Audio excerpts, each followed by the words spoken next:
Hi, George. Hi, George. Happy Wednesday. Happy Wednesday. It is wine day. Wine Cheers Wednesday. to you, friend. Ooh, that was a good cheers. That was a good cheers. Hi, George. Hi, George. Happy Wednesday. Happy Wednesday. Cheers. Cheers. What are we drinking today?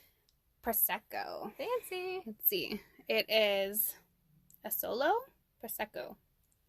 Superiore. My favorite part of our podcast is you trying to pronounce the fancy wines we're drinking. It's from Italy. This is perfect, actually. I was missing Italy today. What a way to bring yourself back. Right, like, I'm not just drinking to drink. I'm drinking for nostalgia, like. Totally. So, on this Italian vibe that you have, did you bring a wine or wine with you today? I brought, well, okay, I'm happy now, but I brought a kind of a big wine. So because you have Prosecco. I know, I'm so happy with Prosecco, so this will make everything better. This week has been the worst. Mm-hmm. It's just been a shit week. So reference episode 1 of the Whining Moms podcast and do as I say and not as I do as it relates to prioritizing yourself, because I did not do this week. I work for a company, I'm Caroline, by the way, and I work for a company who our busy season is Q4. So as we're recording this, we're in the end of December and things are nuts. So I'm waking up to a couple hundred emails every day and just craziness. While you take care of your 2-year-old. Well, I take care of my 2-year-olds. I have a 2-year-old, 2.5-year-old, my daughter Claire, and she is home with us full time because of COVID. And so I've been juggling work and toddlerhood full time. And my husband is there and he helps with lunch and things like that, but his job is not quite as flexible. So you're doing 2 overtime jobs. It's real hard to prioritize yourself when you're doing 2 jobs that require it's a lot. All of your energy. The thing that I'm whining most about, though, this whole thing, is not that, because I haven't even really felt that stressed. I mean, it sucks in the moment, but we have a schedule. I get up really early and work. That's the problem. I know. You're not feeling your stress. I'm not feeling my stress. That is the problem. So I get up really early, work, and then I hang with Claire when she wakes up, and we do, like, you know, her little activities, and then I work during her nap, and then at night. Not the best. And on top of it, you know, it's our busy season, so I get like urgent emails and urgent things, and my toddler is yelling at me to not work. She's like, don't work. Or my favorite, you're doing it wrong. Work your job? Work different. Yeah. Oh. That's what I've gotten. Sure. Yeah, work different was great. She was acting as the pillow behind my back on my office chair and yelling at me to work different. So she's officially the worst boss so you're in like ever the Pee-wee's had. Playhouse version of a work office where your pillow is talking to you and telling you you're not doing a good job. Or, you know, if I have to answer a quick email while she's like playing, even if she's playing and not paying attention to me, she yells at me and she's like, Mommy, don't work, no phone. So I have like the mom guilt. I told you today I conducted a meeting with puppets on my hands so that it would keep her from yelling at me Which you're being literally super mom right now. But the thing is like, I haven't been processing the stress, and I haven't been prioritizing anything that would be a stress outlet because of just lack of time. And I get it. Everyone has the same 24 hours in a day. But I stopped running. I stopped even just making the 30 minutes of time. And my body... Survival mode. Yeah, total survival mode. And I keep thinking, okay, it's just a couple more weeks because we're coming up on Christmas. And then after the first of the year, it's like cleanup for my business. But my body has decided to revolt and had other ideas. So I've had this like weird reaction where my eyes swelled up. Which is great. So as we're drinking Prosecco, my eyes are super red and beautiful. But they've just been like really puffy and uncomfortable. I got vertigo symptoms I mentioned in the last episode. Yeah. So talked to a doctor. Turns out my body is responding to the stress that I'm not processing. Yes. And either that... It's there, whether you want to process it or not. Here's the kicker, though. It's either that or my house is trying to kill me. Oh. And I'm, like, allergic to everything and, like, the carpet from the previous owners because we're in a rental right now while we wait to build our house. And so that could be the other option. But I've never had allergies that have... carpet cleaner. You want a carpet cleaner? Yeah, I mean, we steamed everything. We've done everything. And it's probably that cat that you don't actually, that lives at your house. There is this neighborhood cat that just appears whenever we're on walks that my daughter has adopted. Lived there before you did. No, apparently it's somebody else's. All the other neighborhood people say it's somebody else's cat. I think they think it's somebody else's cat. They call it by the name. Sunshine? No, Marlo, which I'm not okay with because now it's Sunshine. My daughter has named her Sunshine. This cat, like, sits on her porch and just, like, lives there. Yeah. And then if I come over to your house, it follows me because I smell like you. I think it lived in your house once. Maybe. And you're allergic to it. Yeah, well, I know that cats bother my allergies, but that's besides the point. So it's either the stress or the allergies. Either way, we're trying to figure it out. And the good news is it's only a couple of weeks that'll be this stressful. I have a few days off next week, so that's a win. That is a win. And I kept a tiny human alive for all of 2020 while working full-time and making sure she had, like, educational activities and all of that. You've been doing an amazing job with friend. all of the things. And it's just, you have so many things going on at one time. There's not time to do the self-care, and that's hard. Yeah. So, we're just in survival mode, like you said. Surviving. So, hopefully, I will be able to take my own advice in 2021, and we'll see what happens. Yes. How about you? You have a whine or a win? Well, real quick, I do have a win. If you noticed when you came into my lovely recording studio of a closet here that you did not walk by piles of laundry in the hallway, because I washed, folded, and put away 2 loads of laundry all on the same day. Crushing it. So I did that. And I told my husband, because usually it's like a process by which we all participate. Like, I'll wash it and it'll end up in baskets, and then, like, my husband and my daughter will be folding it while I'm doing something else. And he's like, no way. It all got put away, because it was like it never happened. It was magical. So I'm going to need you all to stop wearing clothes now. Right? I'm like, I've refused to do laundry ever since. So that is my major win for the week. But good job. Yes.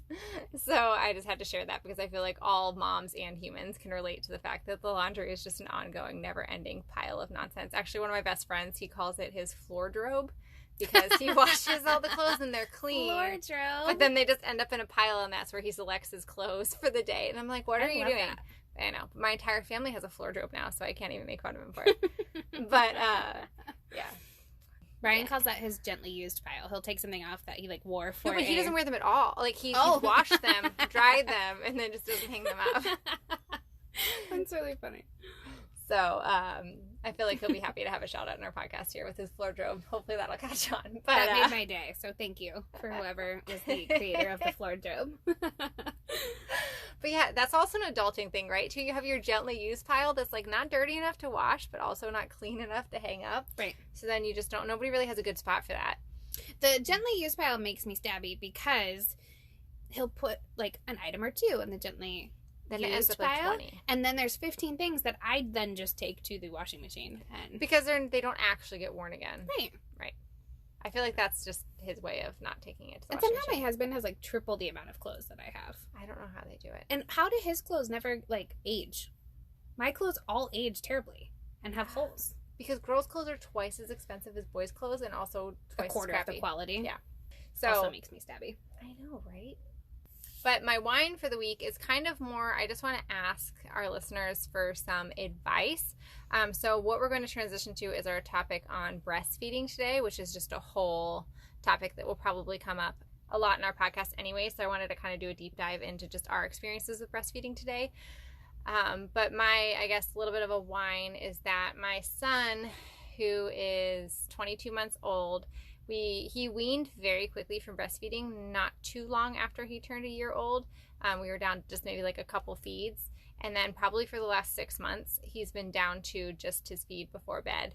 And I cannot get him weaned from it. I've tried, and he just yells for me from his room, and it breaks my heart because there's a pandemic going on. I'm like, what else am I doing? I'm sitting on my couch. I can feed you for 3 minutes before you go to bed. Like, so I guess that's kind of my mind, is that I'm pretty ready to be done, but there's also nothing else that I am doing that's prohibiting me from just doing that one feed before bed that he still feels like he needs. So that's kind of my thing that I don't know, because it was a little bit different with my daughter. So I'm the one of us that is a stay-at-home mom. This is Jocelyn speaking.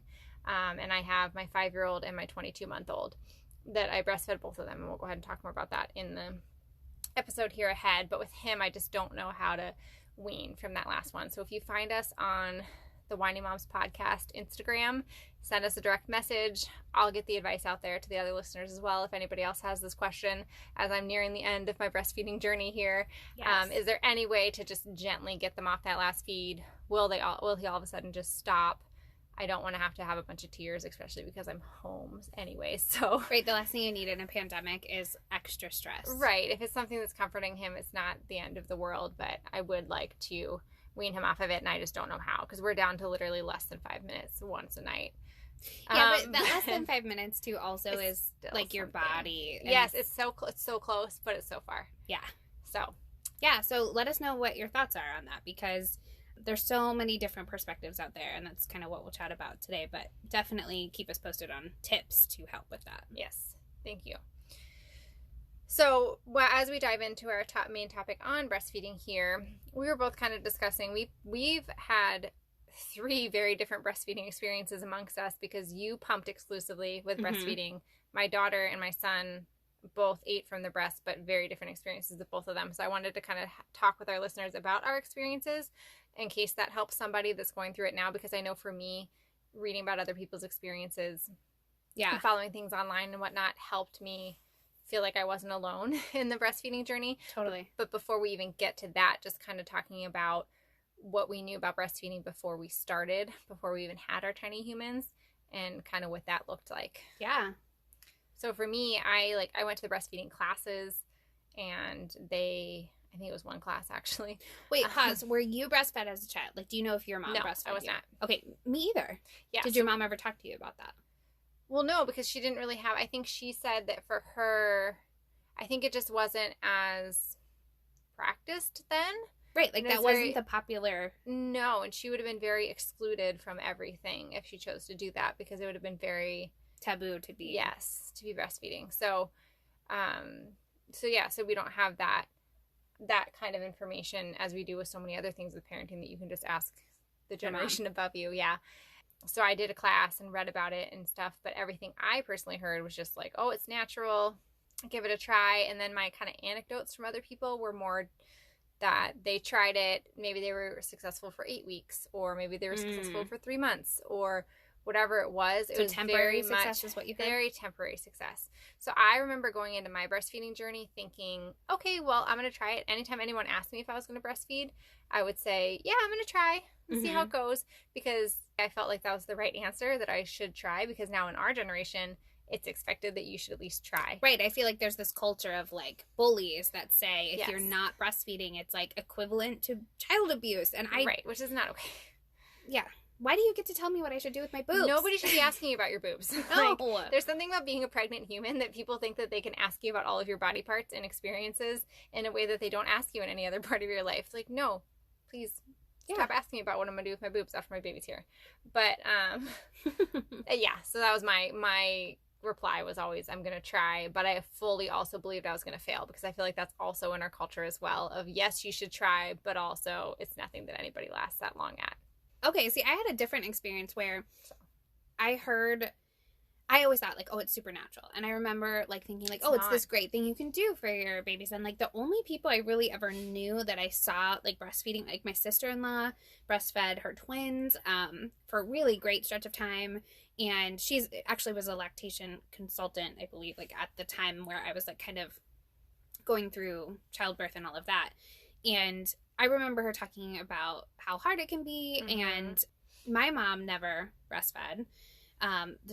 She never breastfed me, and she was telling me the same thing, like, oh, I wish I would have, but it was a different time, and it was more taboo. So I, like, kind of was exposed to, like, how hard it can be while I was pregnant, and so then I panicked, because the researcher in me was like... and the moms, like, other friends of their moms would say, oh, it's supposed to hurt when you do it. Right. Too. So that's part of how hard it would be also from the generation above. Right. I had somebody tell me I should loofah, this is TMI, get ready, but like loofah my nipples to like toughen to get them ready. Up. I remember you telling me that. I was like, stop. No, what? No. That was like actual advice I got. And the other person that was like in our friend group was like, oh yeah, I had to do that for my second pregnancy and it really helped. So, I mean, who knows? But did you loofah your boobs? No. Okay. I mean, I tried to like once and I was like, oh, this is terrible. I couldn't do it. Because like, why? Right. And then I did also take the class at the hospital because I checked all the boxes of what you're supposed to do. All the things. And my prep was like obsessive. I was like reading all the articles and checking all the boxes, and I still came out with like conflicting information. And we talked on our last episode about how like you have to advocate for yourself with doctors. And in my breastfeeding class, the nurse was all about breastfeeding and very, it's the best thing you can do for your baby. And of course, everyone there is trying. And there was a girl in my class who said, I'm going to exclusively pump. And the nurse, like, turned her nose down at her. Is that the right saying? Turned her nose down? Anyways, she was judgy. Nose up, yeah. The wheels are off the bus over here. She, like, was very judgy and was like, you don't want to have that bond with... And, like, I remember feeling like this is the person who is training you on how to be successful and what you're trying to do this nice thing for your human. And I had never... Because lactation consultants are extremely helpful. Like, take all the... Anytime they say, would you like the lactation consultant to come visit you in the hospital if you are choosing to breastfeed? Yes, have them come because they help with the positioning and whatnot. But I also got a lot of that as well of the judgment of there being a certain way and expectation. Well, and I was so surprised because it was like my first real experience of like, who is this lady and why does she have an opinion on her tits? And also like she's here, like she signed up for this class. She's trying to do the best thing she can for her baby. And maybe the situation isn't right for her. Maybe she has a health issue. Like we were in this group class. It's not like we dove deep into her specifics. Yeah. And so I felt really bad for her. And then that same lactation consultant said, hey, if a doctor ever tells you you should supplement with formula, they should not be your doctor. I remember I heard that same thing. And cut to when I had my baby, she wasn't gaining weight after she was born, and we can dive into that in a little bit, but the doctor told me, just dropped off a 6-pack of formula and was like, you can't go home until your baby gains weight, so here, and just left the room. Or the nurse dropped it off. The doctor didn't even come in and said, the doctor said, you have to give formula or you can't go home. And we ended up having a really long hospital stay. And I was like, downstairs, they told me that's a no-go. That's a hard pass. Right.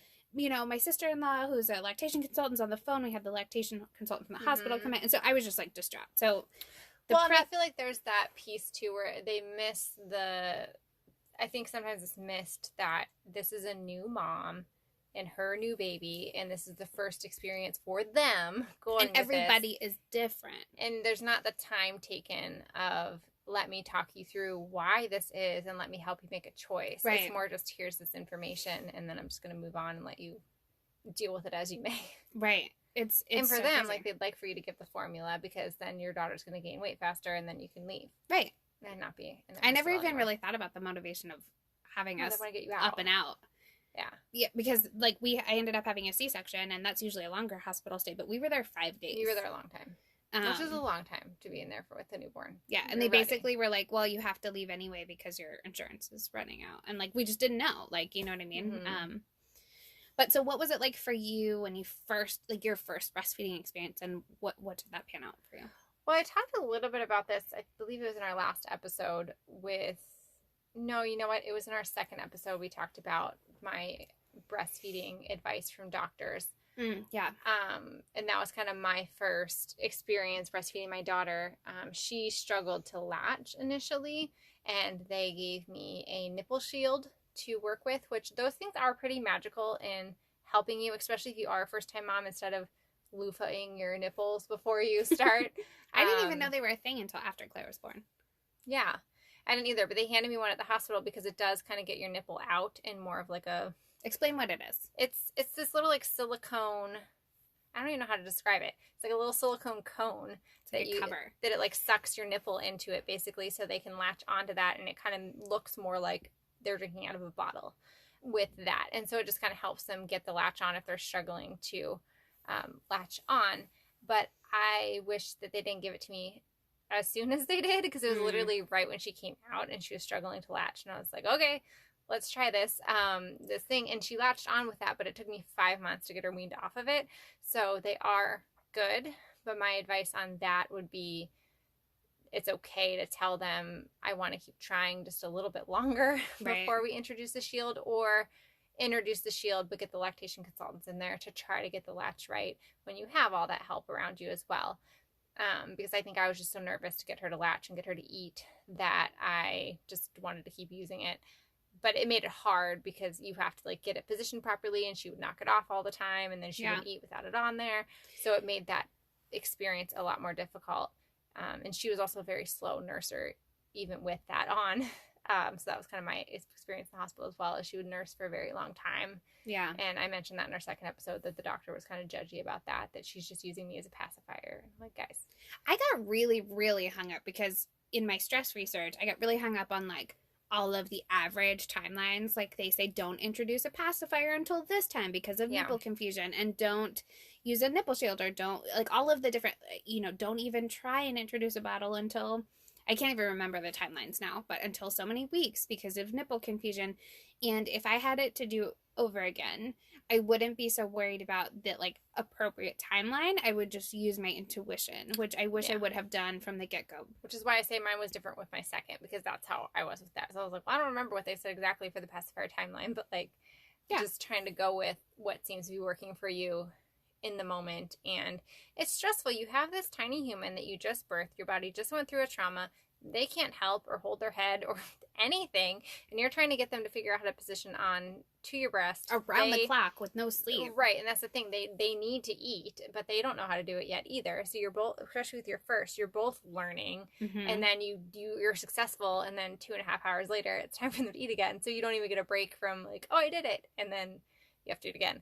So it's a lot, and it's like when your milk comes in, it hurts, it's painful. No one really told me about that. How just full, how just like the pressure of that feels while your milk's coming in and kind of adjusting, and just as your nipples get used to it, because that's why someone told you to loofah them, because you like build up a tolerance. They like rough up. They do, but like the baby's gonna naturally make that happen. It's like the rough nipple crew, and you're just like, I've been here before. I've got this. That's terrible. I know. Oh, my boobs hurt for all the new mamas out there. I know. I forgot from baby 1 to baby 2 just how bad it hurts when your milk comes in. Because that was like, I don't know. Maybe I didn't have pain when my milk came in. See, that's the thing. Maybe you just didn't know.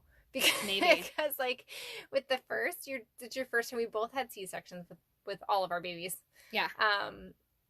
And I think the trauma of that, and like having just brought a new human and healing and all of that, I think I don't remember anything. I think we felt it, but I think I didn't remember it. I think I was calmer the second time around. Maybe. Okay, real talk. Do you think it's women's ability to block shit out because they need to continue to reproduce? Like, maybe. When you had your C-section, did they push on your belly afterwards to like check if your uterus was like contracting as it should?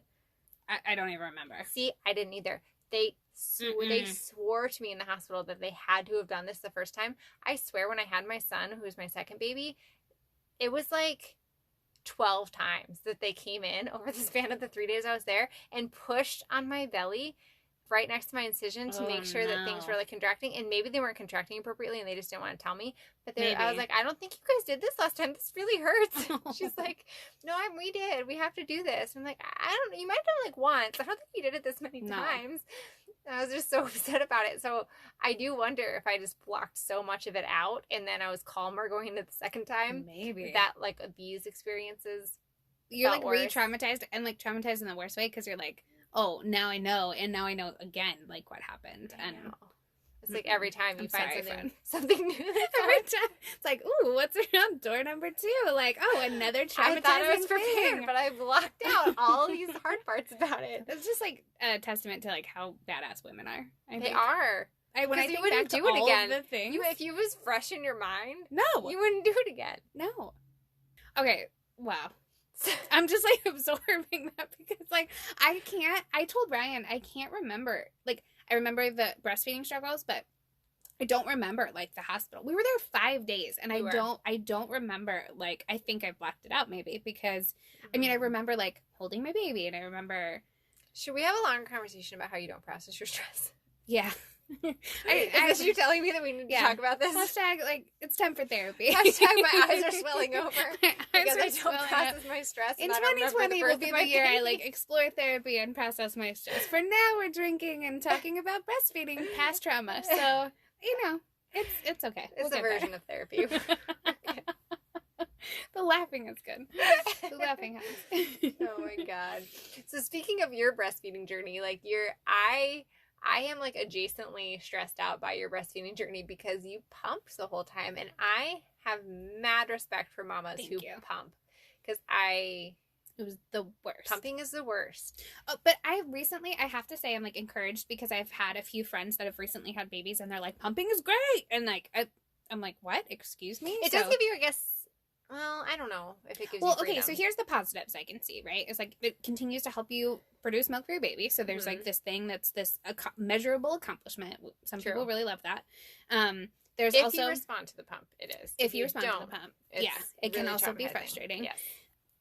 And then I have had feedback from friends that are like, oh, well, I'm still like losing weight because I'm like pumping, and you know, I still like I'm getting that benefit where like, you know, all of those functions are in place, but I'm also like pumping, and then my husband can give a bottle and I can sleep, and you know, that's something.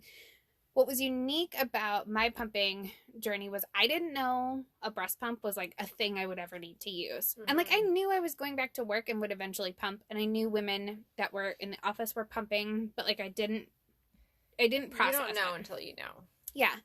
And I didn't know that it was like by choice. Like it wasn't by choice. I guess I mentioned this on the last episode that I thought that you just like produce milk like when the baby needed it. And like I didn't put it together. Like when you're not with your baby, you still have to produce milk. So somehow there was like a mental block there. Yeah. But what I didn't expect was when Claire was born, she was born via C-section. And I hadn't been in labor because it was a scheduled C-section. So she hadn't even like pushed through the birth canal or anything like that. And what I didn't know is that babies that don't go through the birth canal can retain amniotic fluid in their bellies, which their bellies are so tiny, like a walnut or something, or like even smaller when they're first born. And having fluid in your belly could make you full and not want to eat. And so my tiny human just would not eat. Like she wasn't hungry, she just wasn't feeding. It wasn't a latch issue. She would latch and then she would just fall off because she just would want to go to sleep, and she was full. And then my second or third night in the hospital, I think it was my second night in the hospital, she was in the like bassinet next to my hospital bed. My husband was asleep on the hospital like couch thing. And I could hear like almost like she was choking, and I freaked out, and I just was cut open for a C-section, so I couldn't move or sit up, and I couldn't reach her. And I looked, and the emergency button was like had fallen down off the side of the bed. And I'm like, Ryan, and I'm calling to my husband. I'm like, she's choking. And she started like turning blue, which was really, really traumatic for me. And the nurse came in and super calmly was like, we're just going to take her for a pulse ox, and then rushed her out of the room. And Ryan went with her, and I can't get up because I'm like strapped into like the things that massage your legs so you don't get blood clots. And I can't move. Well, you couldn't get up anyways. You had a C-section. And I couldn't reach my cell phone, and Ryan's cell phone was in the room anyway, so I couldn't like call and be like, what's going on? Which is such a horrible feeling when you just had that human inside of you and somebody just came and took her out of the room. Yeah. And like I like caught that look in the nurse's eyes of like, she was so calm and wonderful, and like I'm getting goosebumps talking about it, but like when your baby's turning blue, like I freaked out. So they wheeled her out, and then she was still choking when they brought her in the room. This is like my husband's account. And they had to like basically like pump her stomach because the fluid was like coming up, and I don't really know the details. Yeah, because you weren't there. But I know that Ryan was like traumatized by the fact that they had to like pump her stomach. And then after that, she started to gain a little bit of weight. But it still wasn't that much. And as I mentioned, the doctor just like had the nurse drop off a 6-pack of formula and was like, cool. And like this whole plan I had and all this work I did, like I just started to cry and was like, they told me downstairs, don't give formula. My sister-in-law is a lactation consultant, is like, here's how, you know, all the things you can do. I'm on the phone with her and she's asking which direction my nipples are pointing, and like the people are coming in. And get ready, ladies, if you're going to breastfeed or have a baby, people will be grabbing your boobs and in your business. Like, they lifted my sheet at one point to be like, to show my husband how great my scar was healing. And I was just like, I'm a person, like, sitting here. Like, no, this is so weird. Yeah. There is that kind of, they forget that you're a human. Yeah. Like, you're just the mom, I feel like, in a lot of those interactions, which is, like, beautiful, too, because now you're this mom and it's great. But long story short, I remember in the hospital, I had to say, can I pump my own milk? And I had read on some blog that, like, hospital pumps are a thing that you can ask for. And that you shouldn't pump early because you don't want to create oversupply. But, like, my baby wasn't eating. So we were, like, and I didn't want to give her formula. Yeah. So I asked for the hospital grade pump. And they brought one in and I was pumping. And then we were, like, basically, like, spoon feeding her at first. And then getting, like, a little bottle in, like, just to get her started. And so her weight started to pick up. So then they said, okay, at home, when you get home, have her try and feed for this amount of time, and then if she, you know, still is just popping off throughout that amount of time, pump at home. Then I just started, like, losing it, and I was like, okay, I just need to pump because I know she's getting this amount. Right. And when I only pump and I bring her, we had to go to the doctor, the pediatrician, every single day after we got home, after being in the hospital 5 days for, like, another week, which was really stressful because, like, getting in and out of the car, and my husband had to go back to work. So I got advice about, like, supplements to take to help my milk come in and those kinds of things, and help make sure my supply was enough. But I didn't know that pumps were a thing. So for everyone who is getting ready to have a baby, I would say look into hospital pumps, because a lot of times your insurance will send you a breast pump for free, or, you know, from because the Affordable Care Act, they have to. Yeah. So if you check with your insurance, and as long as you have, like, proof of life, basically, that the baby was born, you can call on, like, the day the baby was born and say, hey, and they'll mail it to you. I had my OBGYN write me a prescription before the baby was born. I did too, but they wouldn't fulfill it until I said, they filled mine ahead of time, so I guess it just depends. Yeah, so I had, like, Ryan call it in, like, the day that she was born, so I was using the hospital pump, you know, while I was there, and then it just turned into, like, okay, you know, we struggled for a couple of weeks, and I was like, look, it's just easier if I pump, and I know, and it sucks pumping. Well, you're a very check-the-box type A kind of person, and so if you can say, I gave her this much, even though the pumping was stressful for you, I think it helped your sanity to know how much she got. Yeah, and then she was gaining weight like a champ, and it was like she was hitting every milestone, and now she's, like, 99th percentile or something. Yeah, right. And it just was a weird thing, and nursing wasn't her deal, and that's okay. So, yeah. That's kind of how it started. Did you pump at all? I did. My daughter, and I think I talked about this again in our second episode, where my daughter was just a very slow nurser. Again, she used the Nipple Shield for a while. She finally, literally at 5 months, like, knocked it off herself one time and then just latched on, and she was good after that. But I got a lot of bad advice about pumping as well to try to make sure she was getting enough. But I didn't respond to the pump as well as you did. Like, you ended up with an oversupply, really, with your pumping, right? Mm-hmm. I didn't respond to it as well, so if I would try to pump all day, I wouldn't get as much. But what I started to do, my daughter, who is my older child, just was born not knowing how to sleep. She's never slept, ever. So #parenting is really great, we promise. It's just hard in the beginning. Well, I think our whole point of doing this podcast is just to kind of be realistic and have that sense of solidarity, because it's okay to feel like you can do it if you feel like you have support and you feel like it's normal that these things happen. Right. If people don't tell you, then you just feel like you're messing up as a mom, and that's not what's happening. Right, like, shit things are meant to happen. Yeah. So she was just not a good sleeper at night. And so we did start, I don't remember what month it was, I would pump at night, and we would give her a bottle so that I at least knew when she woke up an hour later that it wasn't my fault, is what I believed, that she didn't get enough milk, that she wasn't hungry. We just needed to try to help her fall back asleep, because it was then a self-soothing sleep problem, not a hunger problem. This is when she was probably, I don't know, maybe like 6 months old or something, that we started doing that. So I did pump at night and give her a bottle, which at night I started ending up getting, I would just sit there. I probably in retrospect could have just stopped pumping when I had the amount that she needed for the next day, but it's that kind of, like, you get, like, addicted to it. Like, oh, I'm producing all this milk, and it's here in case she needs it. Yeah. It's here. I can put it in the freezer. And so I would get, like, 12 ounces a night or whatever. Which is a lot. That's a lot to get in one feed. A lot. Well, and it's supply and demand. So if you're pumping, you're increasing the demand. I think that's why I would sit there long enough that it started the demand for it at night. But it was just addicting to have all this milk. And then I did end up donating a couple 100 ounces to a mom who needed it. Which is incredible, because that's something you can look into. If you're pumping and it's not working, and you're breastfeeding and it's not working, you can look into local avenues to have moms that have oversupplies donate their milk. So there are milk banks, which is a whole process to go through, but there is a Facebook group that I use that's called Human Milk for Human Babies, and it's they have local for each state. And so that's how I got connected with the mom that I ended up donating to, and I would donate regularly to her when I had extras for her baby. Wow. It's just moms reaching out, and you just kind of post on there, like, I have milk or I need milk, and you kind of find a connection that way. And people come get it. But that felt good too, because that kind of motivated me to keep doing it, because I was like, well, somebody else is using it. But that was the only time I pumped, was just before bed, to make sure that my daughter got a full bottle before bed. But even that's why I like have so much respect for moms that pump all the time, because even doing that one pumping session was just like, now I have to clean the parts and all that. Not the parts. I know. But speaking of all that stash too, I still have some stash. I didn't pump that much with my son, only if we had to go somewhere occasionally, and then pandemic hit, so we haven't gone anywhere where we had to have a babysitter. But I do have like a few bags of milk in my freezer that I know are expired and we're not going to use, but I just cannot get rid of them.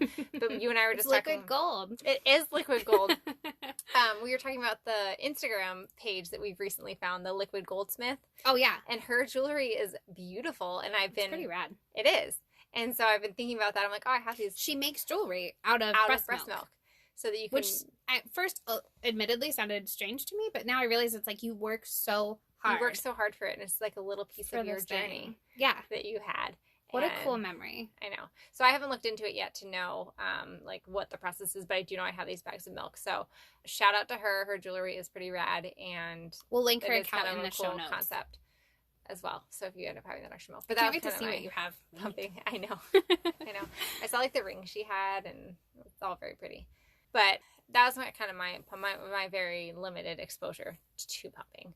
I have a couple of pieces of advice for pumping mamas, because I wish I could not find any advice on pumping.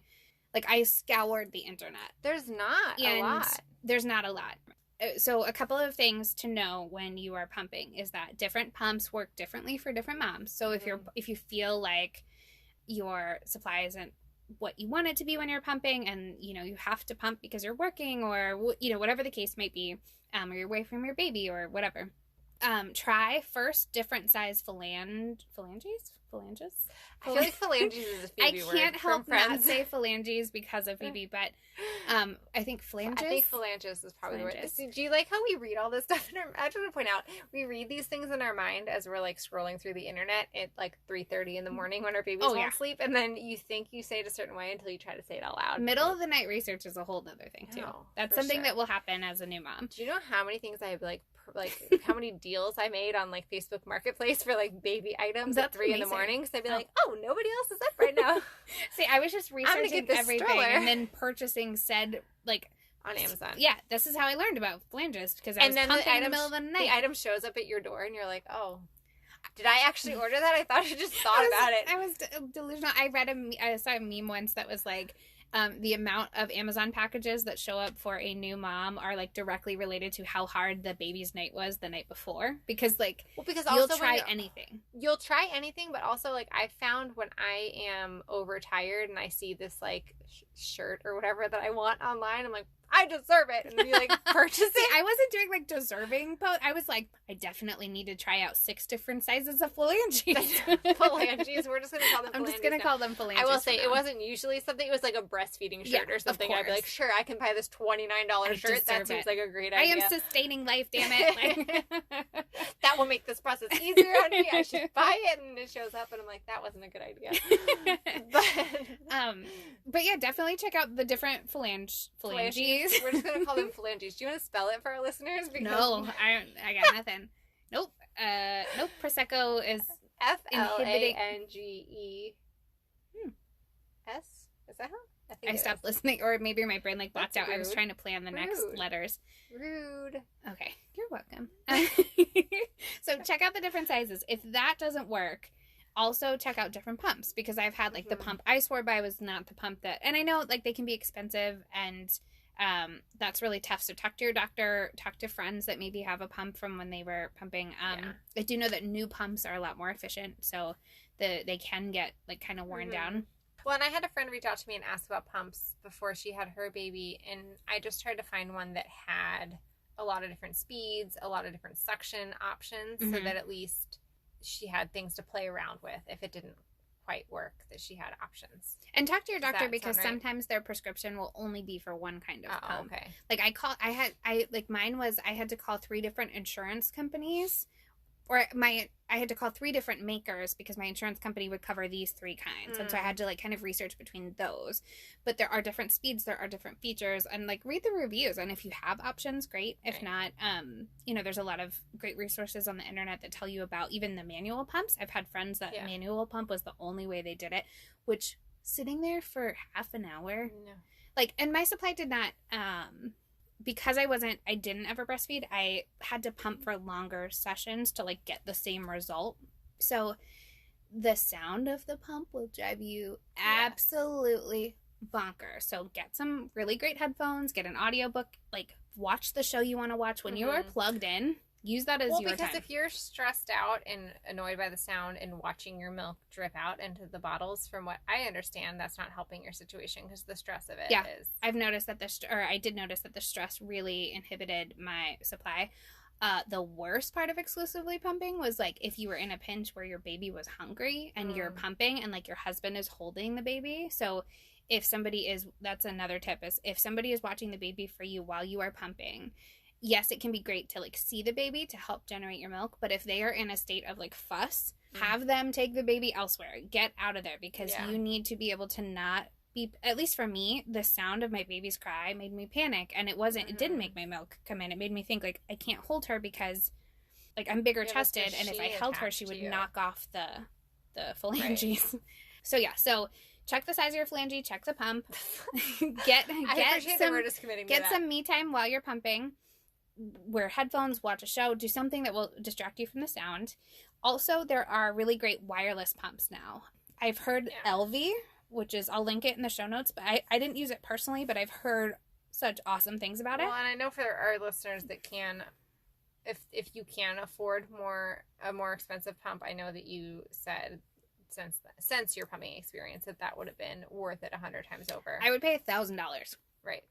If it meant I could get up and walk around while pumping, because I'll have to look into like exactly how much time it is. I read somewhere that like the amount of time you spend pumping and preparing parts is like equivalent to a full-time job with vacation time, and doing that on top of your regular life and then cleaning all the parts is crazy. So also you can refrigerate your parts after you use them. So for like 1 or 2 pumps, you can reuse the same pumps if they're refrigerated. Obviously, that was great advice. For my first 3, 4, 5 maybe months, I was scrubbing and sanitizing them after each pump, which is 1,000,000 times a day. Right. So order extras. They're not that crazy on Amazon. They can arrive in your Amazon panic order, and you can get the waterproof bags that you can put them in the refrigerator, so they stay like sanitary and cold, and they're not just like out there for the world to see like in the fridge, because I didn't personally want to like see my pump parts like chilling in the fridge next to like my leftovers, Well, and also as you're talking about this, I didn't realize that pumping bras were a thing. Yeah. Until I was sitting there holding the pump on. So whether you're going to pump once a day or once in a blue moon or 18 times a day, the pumping bras are definitely a good thing to either put on your baby registry or just purchase yourself on Amazon, because it is worth it. And you have to find what works for you. Like I had friends recommend ones that didn't work for me because we were different size chests. So like I personally am bigger chested. I liked the Medela like sports bra kind of thing that like kind of, and it like kind of held them in place. But I know like a friend of mine that is a little bit smaller chested really liked the like strapless zip up. That's the kind that I had, but I didn't pump as much. So I think that also might be, I think you were doing more too, probably trying to while you were pumping. So that's, and I was like the working bra in the sounds more office. Durable. Because I had to pump when I went back to work, and I was like trying to answer emails while I was pumping because it just took so much time. It like wasn't feasible to not work. So I think those ones are a little bit more expensive, but if you're going to be pumping more often, or like feeling like you need more coverage while you're doing it, so, not that your nipples aren't out anyways, being sucked into a machine, but Real story though, I can't tell you. So I would like I had a whole pumping setup from this like lounge, or not lounge chair, like a recliner in my house, and I would pump, and it was like a whole system, and then I would like get up topless, like waddle to the sink because I have like the phalanges and the milk and everything still on my boobs because I was terrified to drop it, because whoever the saying like don't cry over spilled milk. Like, Unless it's breast milk, definitely 'cause it's the worst thing never that's ever happened. breastfed or breast pumped or whatever I was doing. Who knows? I still have PTSD. But I would walk over to my kitchen sink. Well, like many others, I have a window right in front of my kitchen sink. It didn't occur to me till like 6 months later, and I didn't have a curtain or anything over my kitchen window, that we live in Arizona and there's block walls around your backyard, and my neighbors around us could often, like, I would see like the tops of their heads over the wall sometimes. It never occurred to me that like my neighbors have probably seen my tits like countless occasions, because I'm just like and like hi popping these things off, and then like, and I'm still topless, like just cleaning the stuff and like taking the parts off and pouring the bottles in to like mix them, and like, so you get real desensitized to like having the girls out. Right. So that actually, I'm glad you said that, because I was thinking about when you're saying that, between breastfeeding my first kid and my second, I think that's kind of a big piece, that if you aren't going to be a pumping mom, if you're going to be feeding your baby on the breast, that's a big adjustment, getting used to being okay having them out, like, in front of other humans that you don't normally have that out, like, be it like I have brothers or my dad or things like that I was like, this just does not feel okay.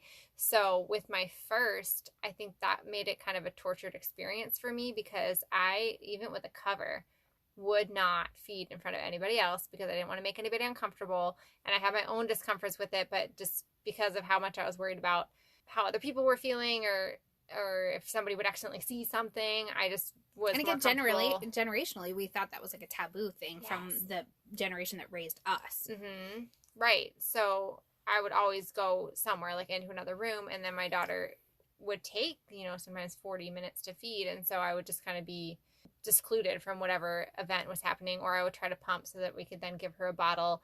And when I look back on that, I'm like, that was just so unnecessary, because who cares what anybody else is thinking, because I have this human that I'm trying to feed. Like, whether you're sustaining life, pumping or breastfeeding from the breast, you're sustaining life. And so with your body, and it's magical, but having that extra taboo around it just made it so hard for me, because I was just so worried about that I missed out on so many things, and I was so stressed and worried about that piece that it just took away from the experience of just being in that baby moment for me. And when I had my son, I just thought, I was like, well, I'm not going to miss out on everything, because I had that motivating factor of, I'm not going to miss out on stuff with my daughter because I'm trying to hide myself away while I'm feeding my son. So who cares what any of these people think?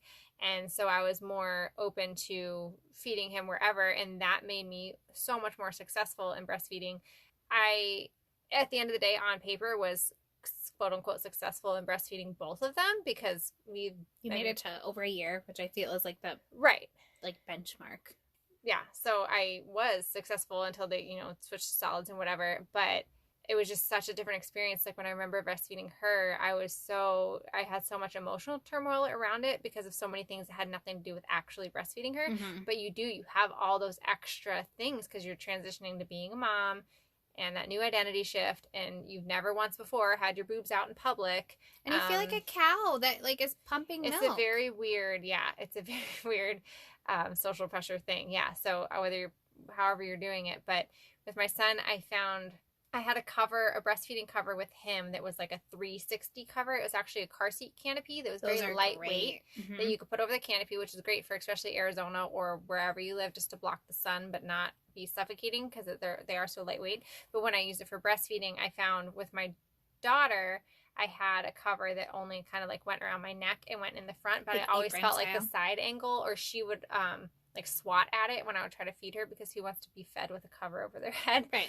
And so I would just feel like I was exposed, and then that would add to the stress of trying to get her latched properly. So I had this one that went all around me. And so that's kind of my advice on, if you are feeding from the breast, a cover like that. That's really great advice. Help me with comfort. And now if you feed without a cover, great. I am proud of all the mamas that can feed without a cover, because when I see anybody out in public, I literally just want to go give them a hug and be like, thank you. Right. Thank you for normalizing this, for those of us that are not comfortable yet doing it that way. And now I would in front of friends or whoever, like I would feed in front of you or whatever. Pumping in front of you and being like, oh, sorry. Like, because this is like, just, you're in the comfort of your home or your friend's home, and we're all, if you're a mom, you're not sensitive to it at all. But I think that cover helped. Hindsight, I look back and I'm like, I would have been way more open now that I realize like how much work it was I was putting in the moment. Do you feel that way? Because you add extra pressure when you're trying to be private about it, I guess. Yeah. And I think from baby 1 to baby 2, I had you pumping in front of me. I had other moms who were just breastfeeding in front of me, usually with a cover, but some without a cover as well. And I think that just made me be like, oh, this is normal and this is okay. And why am I going to stress myself out or miss out on something because I'm trying to hide away this thing that at the end of the day, I know we both said it's not natural. It is natural in that it's a natural human functional thing that's happening. It's just, I think our point in this podcast today is that it's a lot of learning that goes into it. Yeah. And a lot of doing things that you don't quite know how to do yet. Another point to that too is it's like breastfeeding bullies where, you know, people have an opinion, which is funny because they wouldn't come up to you and be like, oh, what are you going to have for lunch today? Is it going to be healthy and perfect and whatever? And also, like, I remember the lady who, like, was like, you're going to breastfeed, right? Like, she was an overweight lady. And I remember thinking, what if I went up to you and was like, oh, are you going to eat that McDonald's today? It just felt like very hypocritical. But also, people like to demonize formula. And my goal was to make it to 1 year of pumping so that at least, like, she would have the milk for 1 year. I can't remember if it was like 8 months or 7 months or 9 months. I can't remember. But again, blocked it out. PTSD. Yeah. I got the flu. And my milk supply diminished super harshly because I wasn't sleeping and I was sick and whatever and dehydrated and all the things. And my milk supply like never came back. And my husband was like, why don't we try formula? And he said it so nonchalantly. And I remember thinking like, that's easy for you to say. I have like this pressure of the world. You probably like I flipped out. Jumped on him. Yeah.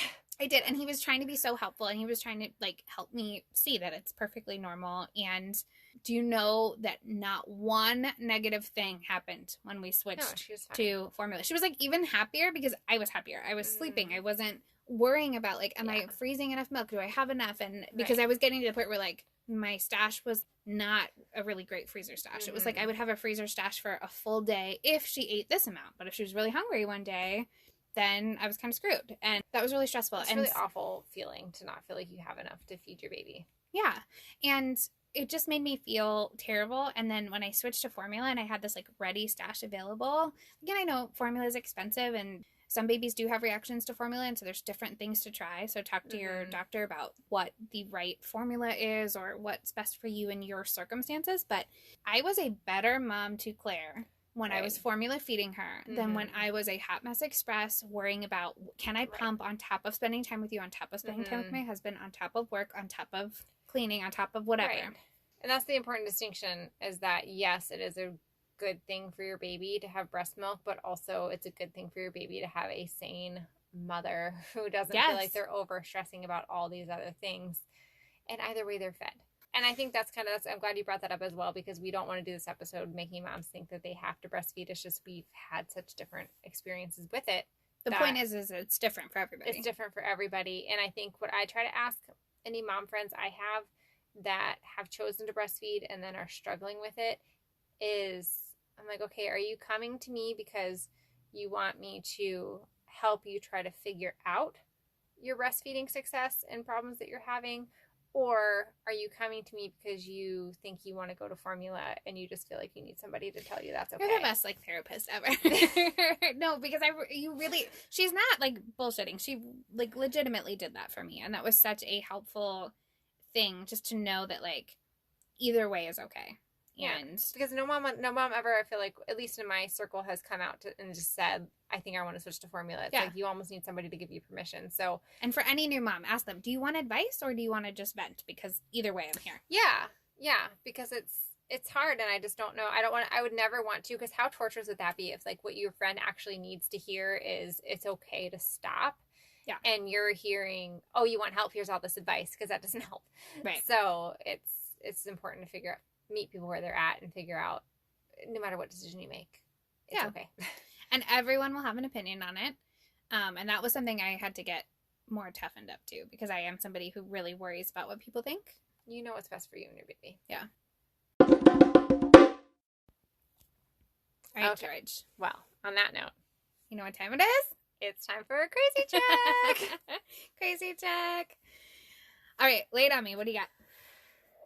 So, I was thinking about this the other day because I know you do this too, because you have my same level of anxiety. I hope you do, or you're going to tell me I'm crazy. But, so my son, who is... Here, I might be crazy. Also, I know you are this level of crazy with me. That's why we're friends, That's okay? why we're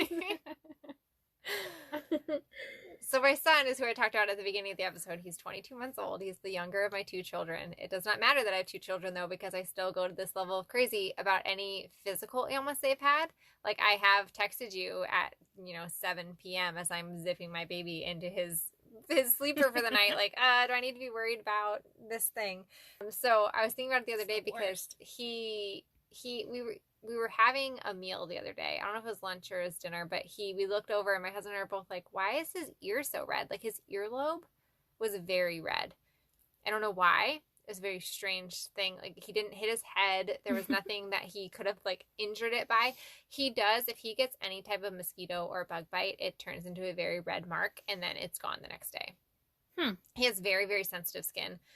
We have like special, I've talked to you about this too, special soaps and lotions and everything because he does get reactions to things. But why I was thinking I was crazy the other night is because it was probably like 6 hours in which his ear looked this way during the day. And I kind of was watching it and I was like, okay, it's not getting any worse. I don't really know what it is. Maybe it was a bug bite. Maybe it's this or that. Wait, pause. Mom hack.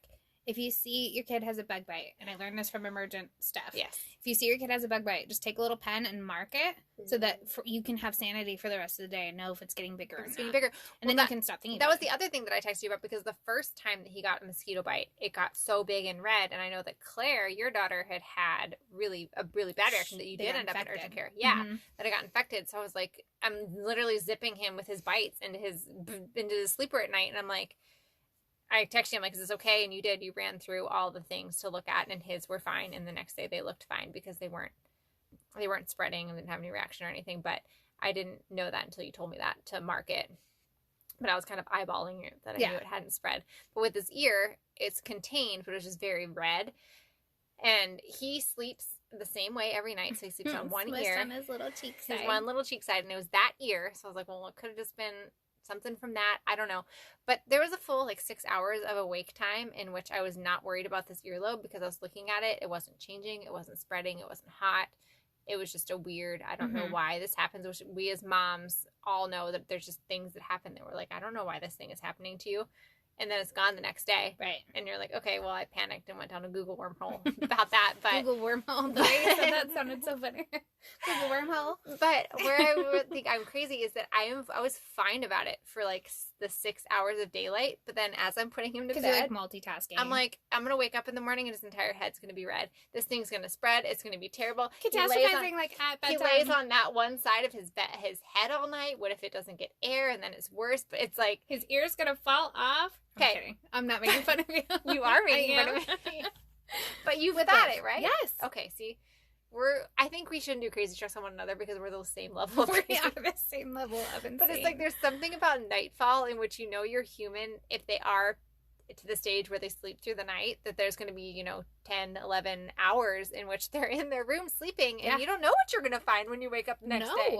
Because I don't know about your monitor, but mine is grainy and mine doesn't tell me if his head turns red. It's not going to tell you if his ear fell off. No, but the visual on, and why, okay, I don't understand this also because cell phones are so fantastic. Why are baby monitors such shitty quality? I'm very upset with all of my baby video monitors. We got top of the line one once. Mine are both broken. And I still couldn't see shit and I couldn't see what was going on. And then now I could put my cell phone in there and have better idea of what's going on. But to your crazy check, was there more to it? No, it's just kind of I just kind of realized that my mind goes to a very dark place. Yeah. As soon as I'm putting him to bed. I'm totally fine with the thing as long as I can monitor it.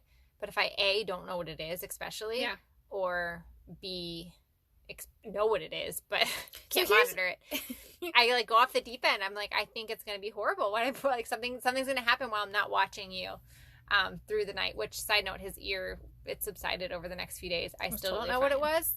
Yeah, but it was probably the 8 hours between when you laid him down and woke him up, I literally went in, and I went in there in the morning just being like, oh God, what am I going to find? Right. You're preparing for the worst. My opinion on this is that you are not crazy.